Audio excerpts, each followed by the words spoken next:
Hey everybody, if you're ever in a situation where you're camping and it's really windy, you just dig this really deep pit right here. See all my coals right there? Everything's down deep, about almost 2 feet, and I'm cooking these great ribs right here. Only the heat's raising, everything else stays in the pit. So if you're getting all this really hard wind and you don't want your fire stuff to blow away and start a big old forest fire or something like that, just dig you a nice deep pit, put some rocks around it, take a grill from one of your barbecues. See what I did right there? I just put rocks around there and packed it with wet sand or mud, and there you have it.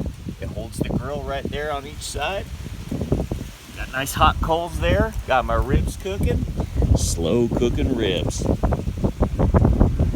There you go. That's what you do when the wind is really hard, but you still want to slow cook some ribs or barbecue, even in a hard wind. Just dig a nice little pit right there. Put your grill from one of your gas barbecues on there. You got it nice packed right there.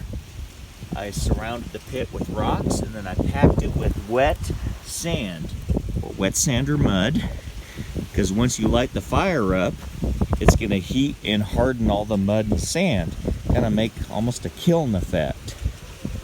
It's just going to make you a perfect little barbecue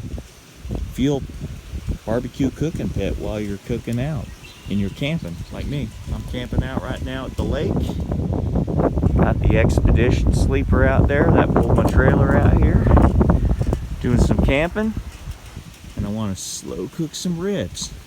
There you go. Have a mad boosting day.